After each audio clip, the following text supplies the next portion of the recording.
আপনারা দেখছেন ইসলামিক অনুষ্ঠান এনলাইটেন্ড জার্নি, সৌজন্যে আলমানার ও আলবারাকা ইউকে লিমিটেড।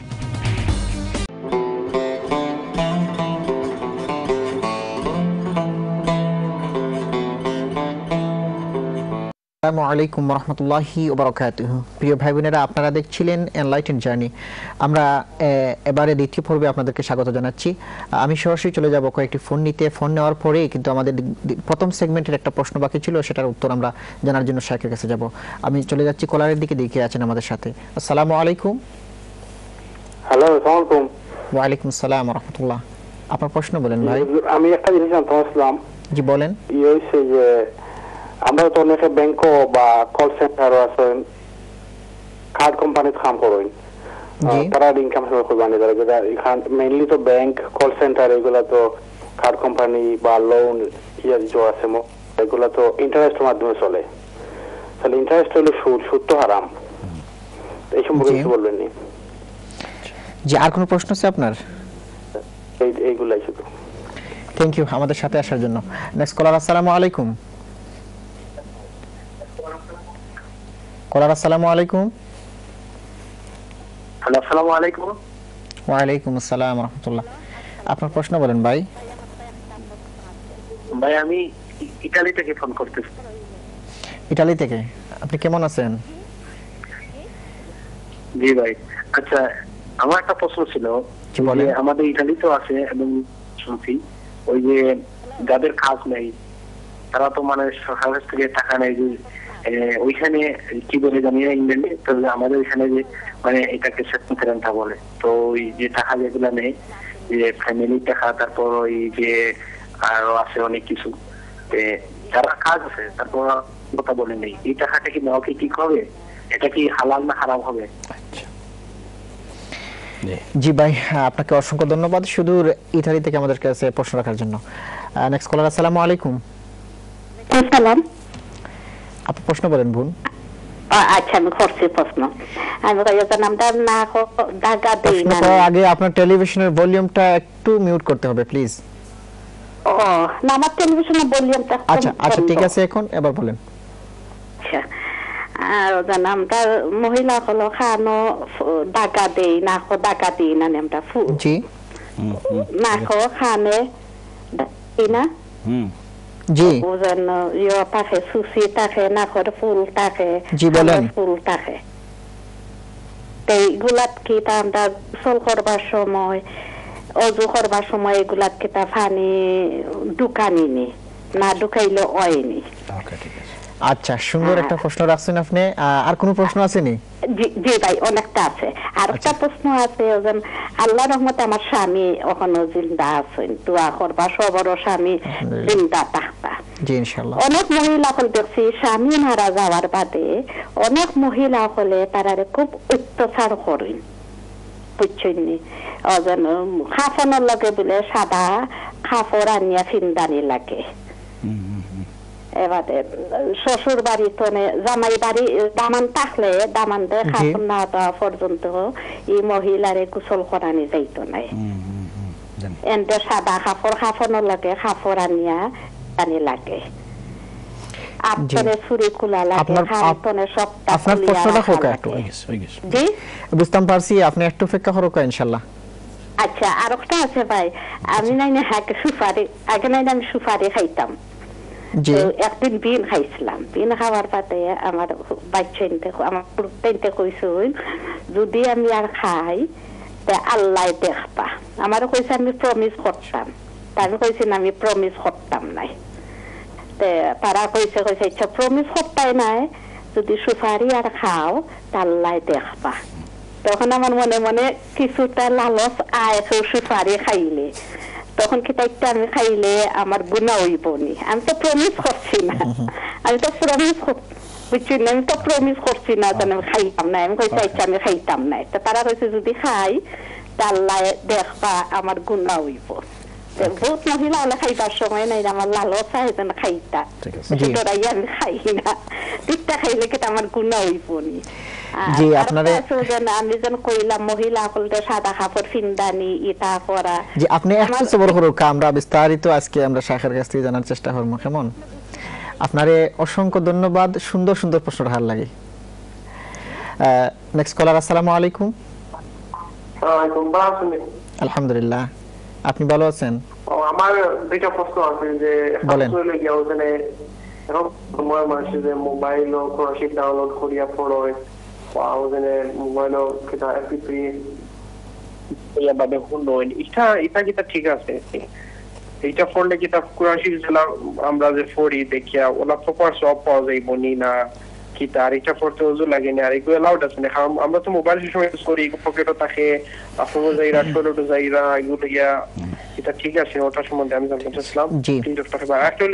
জি বলেন। যে আমরা এখন যারা মারা গেছে এখন আমি কয়েকটা শহর যে আলম থেকে যে তারার লাগে তুমি তাহলে কোরআন শরীফ পড়িও না, এগুলো ঠিক আছে না? আমরা তো সবসময় নিয়ে আসছি যে কোরআন শরীফ সপ্তাহ পড়িয়া তার লাগে আমরা দোয়া করতাম, ওটা ঠিক আছে, বাট ওটা সম্বন্ধে আমরা আর কিছু নাই। জি ভাই, আপনাকে অসংখ্য ধন্যবাদ চমৎকার প্রশ্ন রাখার জন্য।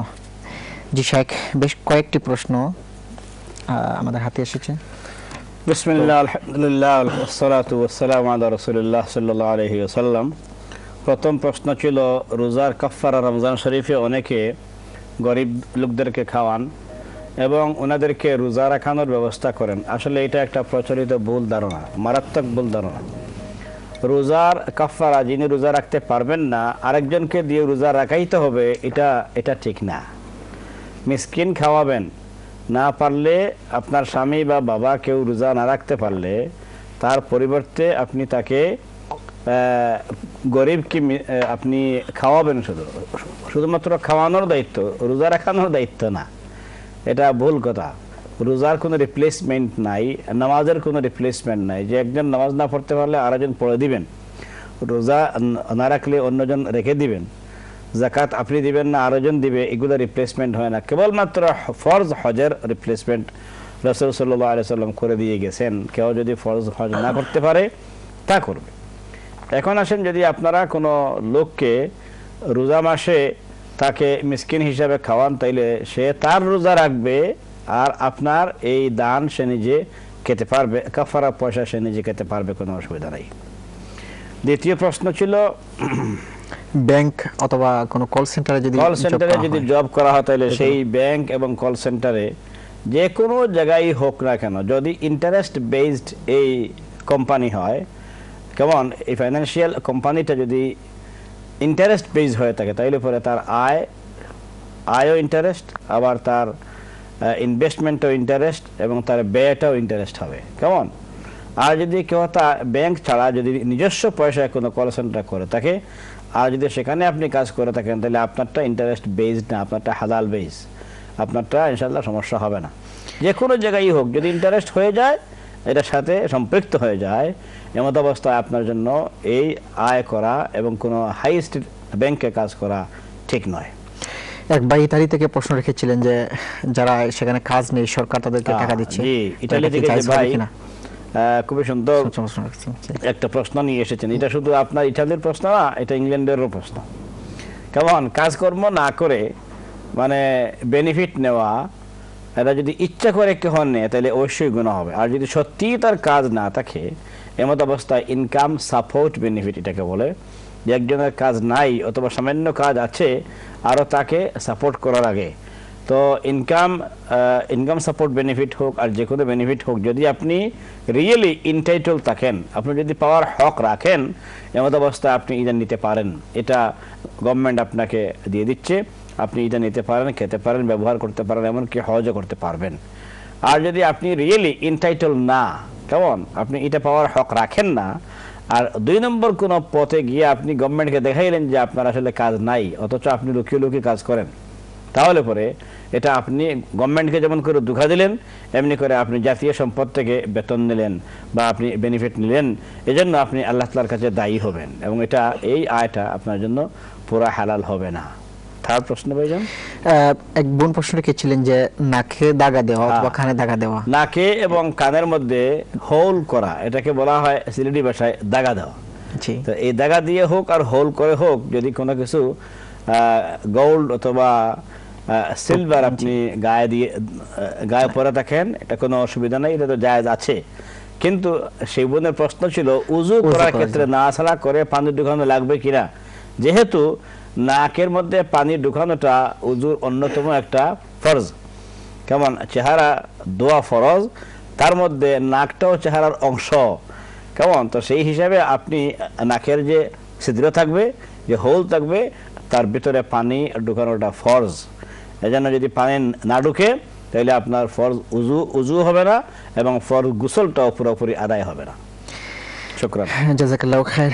শেখ, এরপরে এক বোনের প্রশ্ন, চমৎকার প্রশ্ন ছিল যে স্বামীর ইন্তেকালের পরে যে কিছু কুসংস্কার আছে এই বিষয় নিয়ে উনি প্রশ্ন করেছেন। স্বামী ইন্তেকাল করে ফেললে তখন কিছু লোক আছে জোর করে গিয়ে স্ত্রীকে সাদা কাপড় গায়ে উঠাই দেয়, এরপরে বাত একটা করাই দেয় জোর করে। আরো অনেক কিছু আছে, কিছু আছে কুসংস্কার আর কিছু আছে মানবিক ব্যাপার। আমি আবার বলছি, কিছু আছে কুসংস্কার আর কিছু কাজ আছে মানবিক ব্যাপার। মানবিকভাবে নিয়ম হচ্ছে আত্মীয় স্বজন গিয়ে সেই মহিলাকে সাপোর্ট করা, হেল্প করা, দেখা সাক্ষাৎ করা, তাকে মেন্টালি বিরিভ করে দেওয়া, একটু সহানুভূতি প্রকাশ করা, তার আশেপাশে থাকা, একদিন নয়, একবার নয়, কয়েকবার যান এবং বেশ কয়েকদিন উনি শোকাবহ থাকবেন, শোকার্ত থাকবেন। এমত অবস্থায় একজন শোকার্ত মহিলাকে হেল্প করা এবং তার আশেপাশে থাকা, এটা হচ্ছে সুন্নত। ওদের বাড়িতে খাবার নিয়ে যাওয়া হচ্ছে সুন্নত, কিন্তু তাদের ইচ্ছার উপরে ছেড়ে দেওয়া। উনি যদি চায় তাহলে পরে তার চুড়ি মুড়ি ইত্যাদি যেগুলো গয়নাগাটি আছে, উনি যদি এগুলা গায়ে দিতে কি বলে একটু হেজিটেট করে, তাহলে পরে এটা তার ইচ্ছার উপর, তিনি চাইলে এগুলা খুলে ফেলতে পারেন।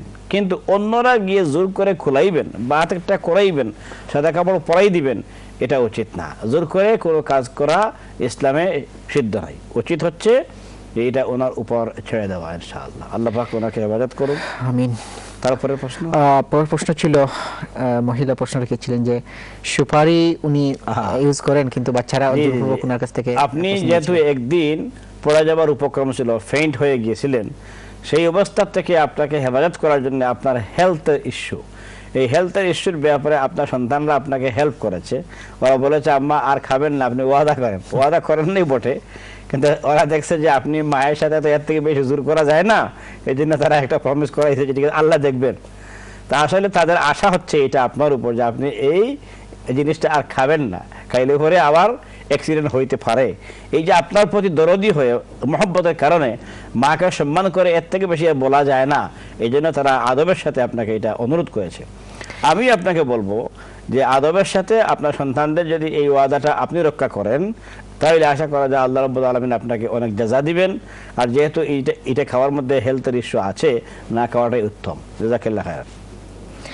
জাযাকাল্লাহু খায়র। শেখ, আমাদের হাতে খুব বেশি সময় নেই, তারপরে একটা প্রশ্নের উত্তর দিয়ে তারপর আমরা ব্রেকে চলে যাব। ভাই প্রশ্ন রেখেছিলেন, মোবাইলে কোরআন ডাউনলোড করে যদি আমরা তেলাওয়াত করি তাহলে এখানে কি সওয়াব পাওয়া যাবে বা এটা কি বৈধ হবে কিনা?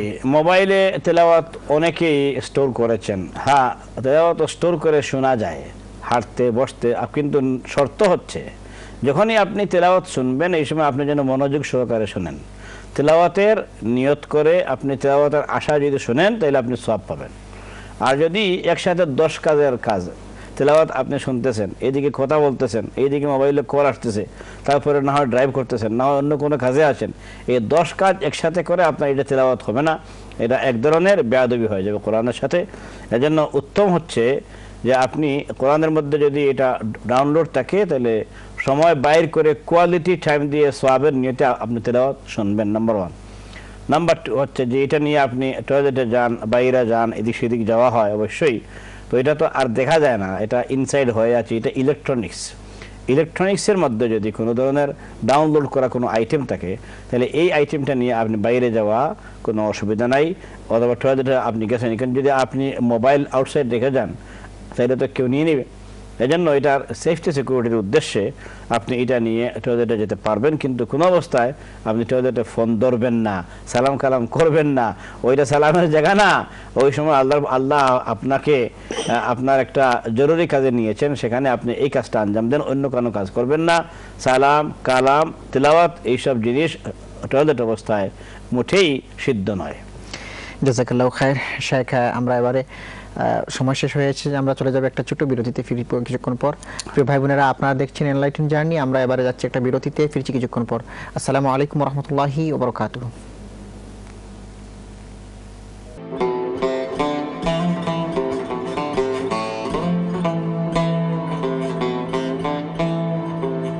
আপনারা দেখছেন ইসলামিক অনুষ্ঠান এনলাইটেন্ড জার্নি, সৌজন্যে আলমানার ও আলবারাকা ইউকে লিমিটেড।